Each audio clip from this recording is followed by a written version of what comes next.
Ladies and gentleman, ರಾಜ್ಯ ರಾಜಕಾರಣದಲ್ಲಿ ಈಗೊಂದು ಫೋಟೋ ಶೂಟ್ ಭಾರಿ ಸಂಚಲನವನ್ನ ಮೂಡಿಸಿದೆ. ಸಾಮಾನ್ಯವಾಗಿ ಸರ್ಕಾರದ ಅವಧಿ ಮುಗಿಯುವಾಗ ನಡಿಬೇಕಾಗಿದ್ದಂತಹ ಶಾಸಕರ ಗ್ರೂಪ್ ಫೋಟೋ ಶೂಟ್ ಈಗಲೇ ನಡೆದಿದೆ. ಹಾಗಾದ್ರೆ ಈ ಫೋಟೋ ಶೂಟ್ ಕೇವಲ ನೆನಪಿಗ ಅಥವಾ ಇದರ ಹಿಂದೆ ದೊಡ್ಡ ರಾಜಕೀಯ ಬದಲಾವಣೆಯ ಮುನ್ಸೂಚನೆ ಇದೆಯಾ? ಸ್ಪೀಕರ್ ಯುಟಿ ಖಾದರ್ಗೆ ಮಂತ್ರಿ ಸ್ಥಾನ ಒಲಿಯುತ್ತಾ?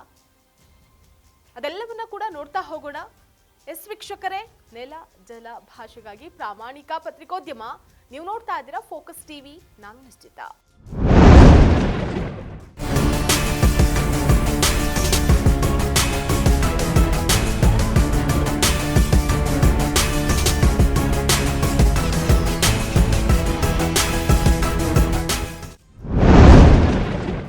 ವಿಧಾನಸೌಧದ ಮುಂಭಾಗದಲ್ಲಿ CM Siddaramaiah, DCM DK Shivakumar ಸೇರಿದಂತೆ ಎಲ್ಲಾ ಪಕ್ಷದ ಶಾಸಕರ ಸಮ್ಮುಖದಲ್ಲಿ ಗ್ರೂಪ್ ಫೋಟೋ ಶೂಟ್ ನಡೆಯಿತು. ಬಟ್ ಇದು ಸರ್ಕಾರದ ಕೊನೆಯ ಅಧಿವೇಶನದಲ್ಲಿ ನಡಿಬೇಕಾಗಿತ್ತು. ಆದರೆ ಸ್ಪೀಕರ್ ಯುಟಿ ಖಾದರ್ ಅವರು ಈಗಲೇ ಇದನ್ನ ಆಯೋಜನೆ ಮಾಡಿರೋದು ಅನೇಕ ಪ್ರಶ್ನೆಗಳನ್ನು ಹುಟ್ಟುಹಾಕಿದೆ. ಇದ್ರ ಬಗ್ಗೆ ಹಿರಿಯ ಬಿಜೆಪಿ ನಾಯಕ ಸುರೇಶ್ ಕುಮಾರ್ ಅವರು ಸಾಮಾಜಿಕ ಜಾಲತಾಣದಲ್ಲಿ ಪೋಸ್ಟ್ ಒಂದನ್ನು ಹಂಚಿಕೊಂಡಿದ್ದಾರೆ. ಇದು ಅಧಿಕಾರಾವಧಿಯ ಅಂತ್ಯದ ಸಂಕೇತನ ಅಂತ ಪ್ರಶ್ನೆ ಮಾಡಿದ್ದಾರೆ. ಅತ್ತ ಸದನದಲ್ಲಿ ವಿರೋಧ ಪಕ್ಷದ ನಾಯಕ ಆರ್ ಅಶೋಕ್ ಅವರು ನೇರವಾಗಿಯೇ ಸ್ಪೀಕರ್ ಅವರು ಯಾವಾಗ ಸ್ಥಾನವನ್ನ ಬಿಟ್ಟು ಹೋಗ್ತಾರೋ ಅನ್ನುವಂತಹ ಅನುಮಾನ ಕಾಡ್ತಾ ಇದೆ ಅಂತ ಕಾಲೆಳೆದಿದ್ದಾರೆ.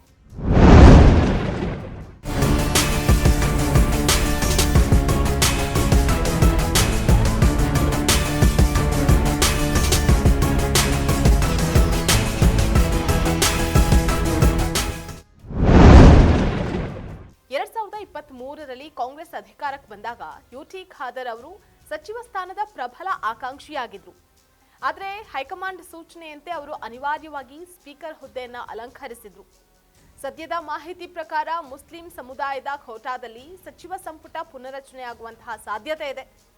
ಜಮೀರ್ ಅಹಮದ್ ಅಥವಾ ರಹೀಂ ಖಾನ್ ಅವರಲ್ಲಿ ಒಬ್ಬರನ್ನ ಕೈಬಿಟ್ಟು ಅನುಭವಿ ನಾಯಕ ಖಾದರ್ ಅವರನ್ನ ಸಂಪುಟಕ್ಕೆ ಸೇರಿಸಿಕೊಳ್ಳುವಂತಹ ಲೆಕ್ಕಾಚಾರ ನಡೆದಿದೆಯಾ ಅನ್ನುವಂತಹದ್ದು ಸದ್ಯದ ಕುತೂಹಲ.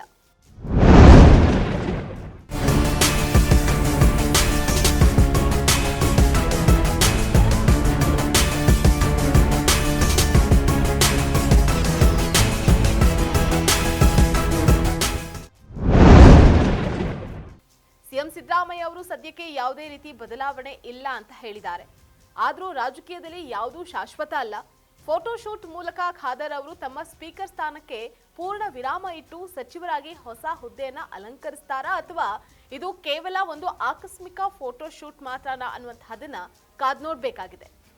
ಇದಾಗಿತ್ತು ಇವತ್ತಿನ ಸ್ಪೆಷಲ್ ರಿಪೋರ್ಟ್. ನೆಲ ಜಲ ಭಾಷೆಗಾಗಿ ನೋಡ್ತಾ ಇರಿ ಫೋಕಸ್ ಟಿವಿ.